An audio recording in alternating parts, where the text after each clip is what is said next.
อยู่ข้างนั้นอาลามีดาแล้วก็โอเกลนฮิล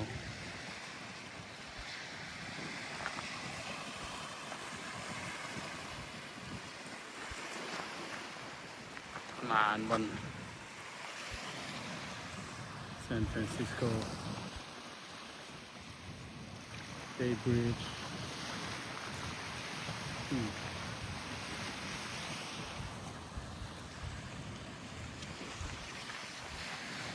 วันนี้มายางลิ้น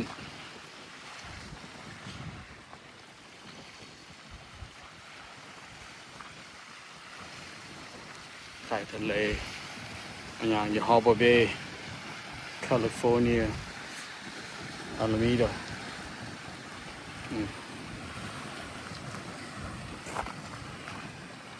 อากาศดีมื้อนี้พี่น้อง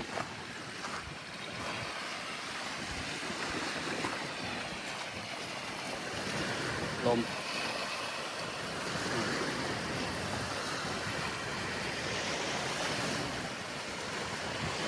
อากาศดี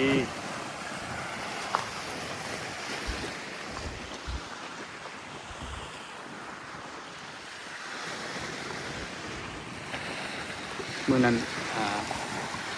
ไปกินนั่งกินข้าวอยู่ฝากนั่นเนาะซูชิโบ๊ทเฮาส์อยู่ข้างนั้นถ่ายมาข้างนี้มื้อนั้นมื้อนี้ไปถ่ายไปข้างนั้นพี่น้อง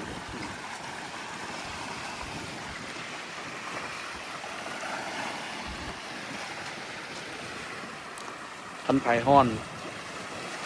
ที่ในอินแลนด์ก็พี่ออกมานอกสิอากาศเย็น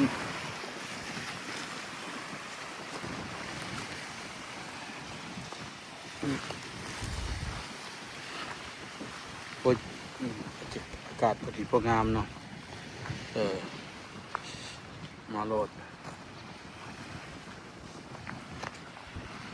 ยางลิ้นถ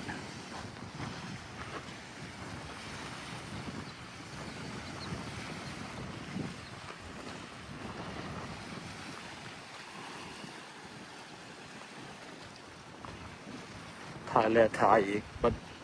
ผมมียังเห็ดเด้มานี่ก็มันถ่ายลิ้นนั่นละพี่น้องเลยถ่ายเบิ้งเพื่อประเทศอื่นเขาก็อยากเบิ้งเขามีลาวมีไทย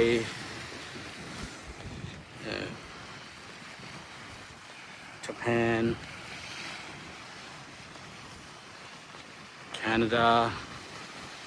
คันเป็นมาเบิ่งของเขากับเป็นก็ได้เห็นบ้านเขาอยู่สิละ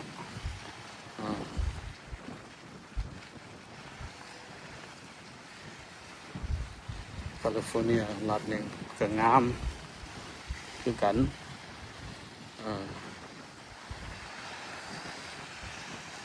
ฮ้อนกับบ่ฮ้อนหนาวกับบ่หนาวพออยู่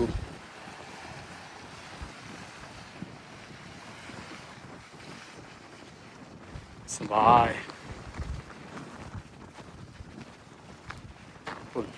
เพื่อสินค้าลำใหญ่จอดอยู่บนข้างท่านเพิ่นน้อง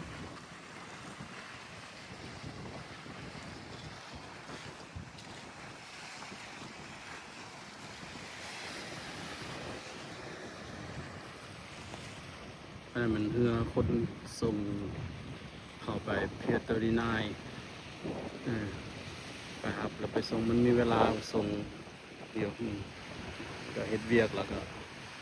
ขี่โบ๊ทข้ามไป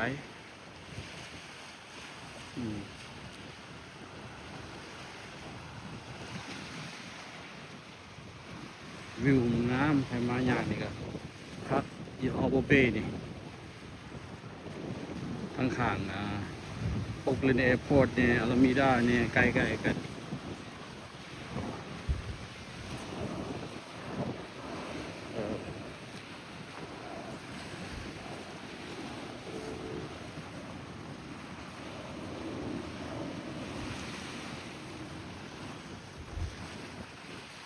คนเอามายางมีบอลเดียวสะอาด หมาไปขี่เขาก็เจ็บเอาเขาเจ็บเจ้าของหมาแล้วเจ็บนะบางบอนโอ้เขาบ่เมียนเลยที่นี่มันสะอาดบางบอนเขาบ่เมียนคนนี่เขาเมียน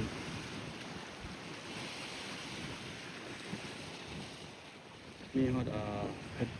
security patrol ก็ได้พยายามแถวนี้เงินคนรวยแถวนี้พี่น้อง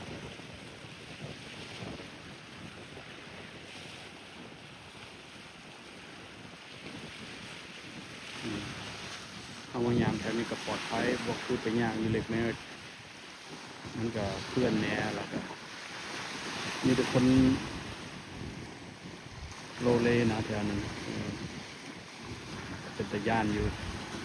กันลึงเขาบ่เป็นหยังลึงเขาบ่ไปเขาหูบ่หูเขาดอกแต่ว่าสถานที่เขาเคยไปไม่ก็บ่เป็นหยังดอก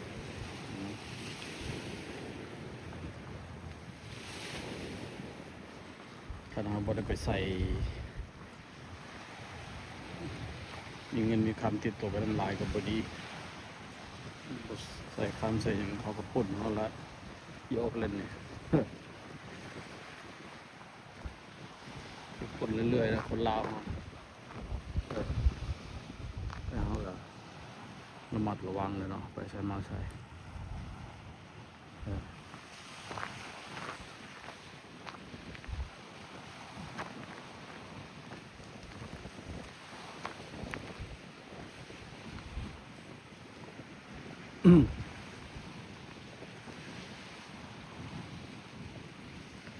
อย่างแต่จอดรถอยู่บนรถพูดไปหาถึงเงินไปสุดเป็นกลับไปกลับมา6 mile that's a long walk พี่น้องแต่ในนี้ยังเก็บขาอยู่ยางกับอะไรเป็นขาพลิกก็ได้มายางเป็นเกือบเป็นเดือน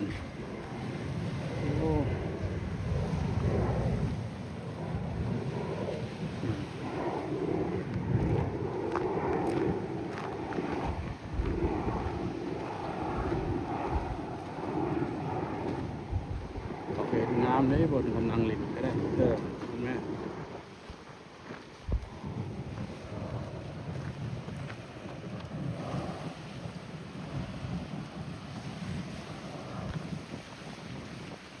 ลมฝัดย้อยเย็นสบายห้องน้ำก็สะอาดห้องน้ำก็ให้บ่เปื้อนบ่เปอะ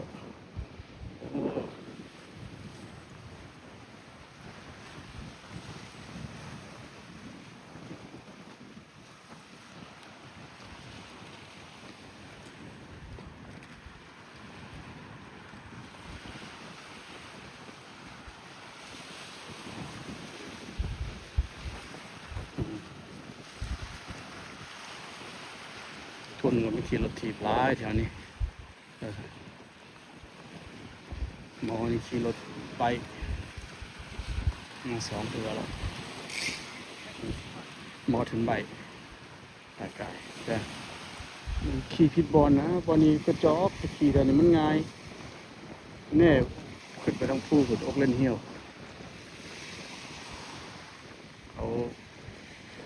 ทั้งผู้ขี่บักยากขี่อันนี้มันบักขารถถีบกับลกเป็นแพง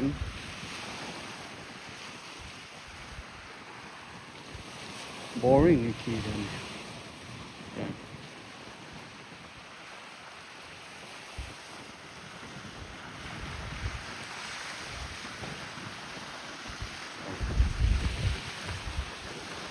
ตอนใหม่มาจะใส่จะถอนมาแล้วนำวัดเข้ามา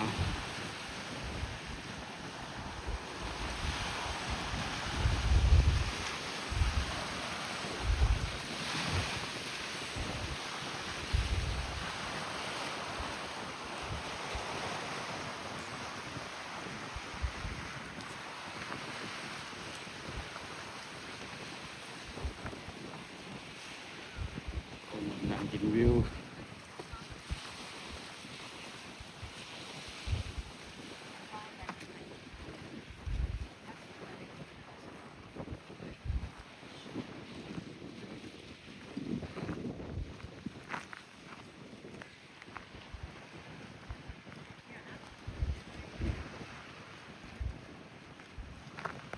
number 66โอ้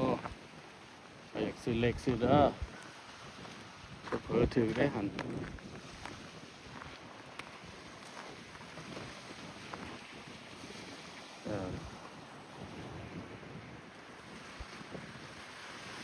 ก็ฮอปมันก็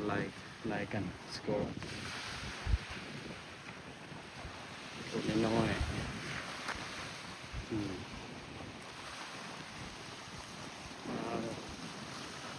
หมากแล้วมันแข็งไปหนา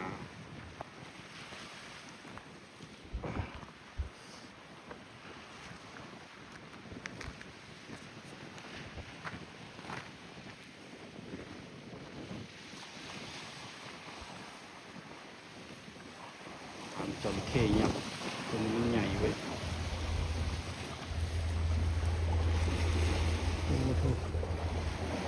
หนามมันแข็งนึง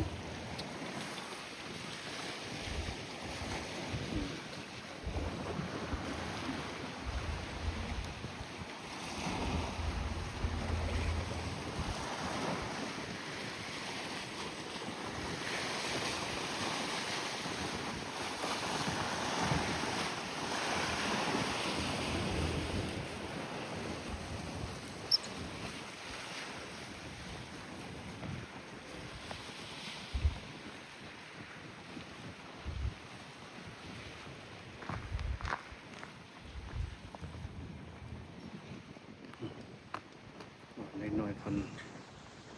เล่น playground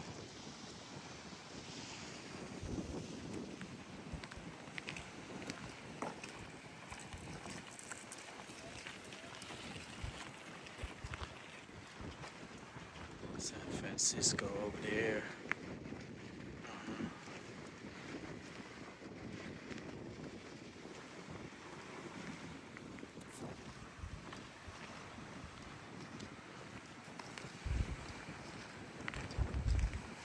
อันยางคู่มือนี่ก็เบาสมอง stress free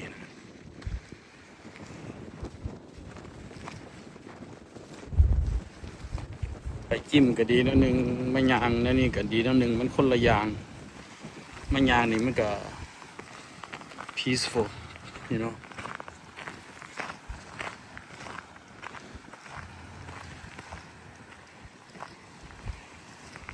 กันไปจิ้มก็เฮ็ดให้ตื่นเต้นคนยกกล้ามยังเฮ็ดนั่นเขาก็จะเฮ็ดน้ำเขานี่ก็คนละอย่างไม่ยางpeace of mind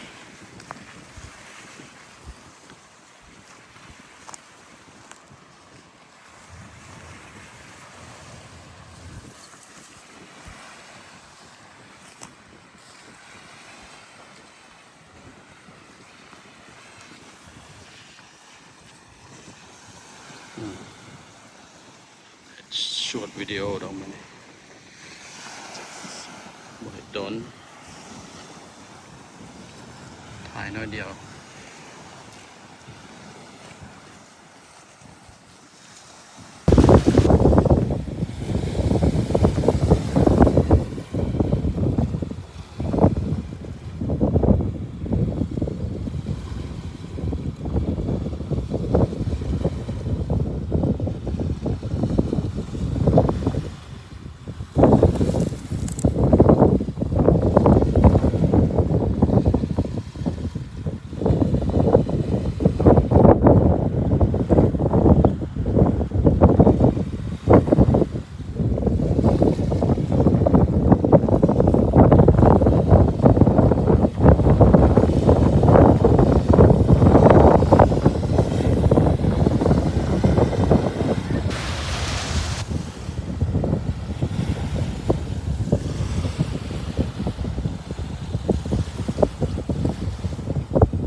บาร์บีคิวปิกนิกอีก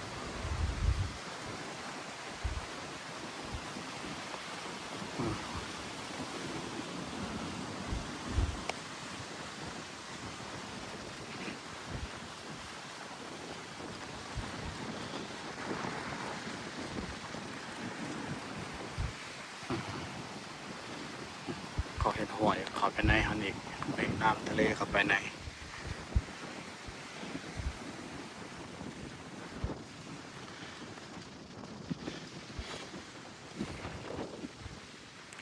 อย่างมากเลยครับ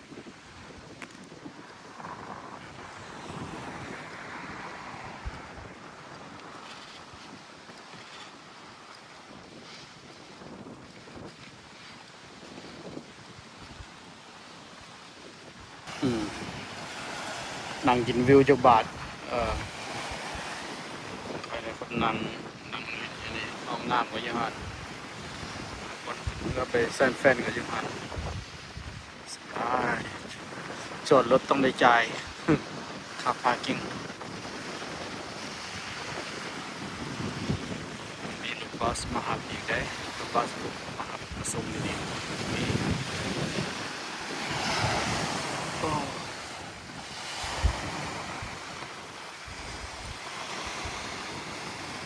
อากาศดีเย็นสบายใส่กล้องเรียวเบิ่งตะเวนก็ได้บ่เหลื่อมตา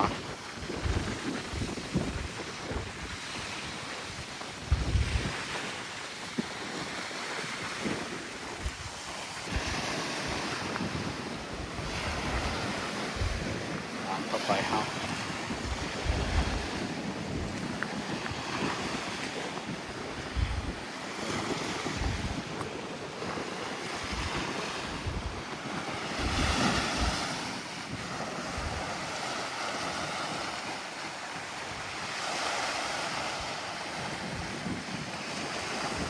ก็อยากมาแต่พูน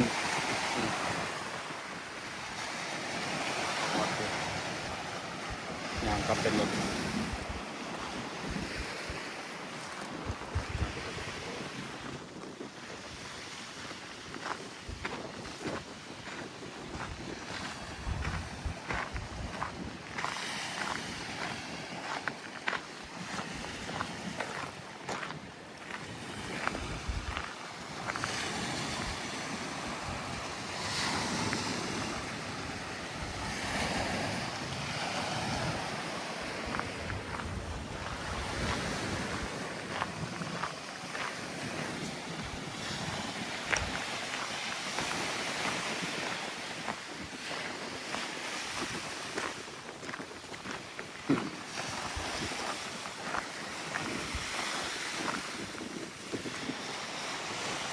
ฮอดเด็ดแล้วนั่ง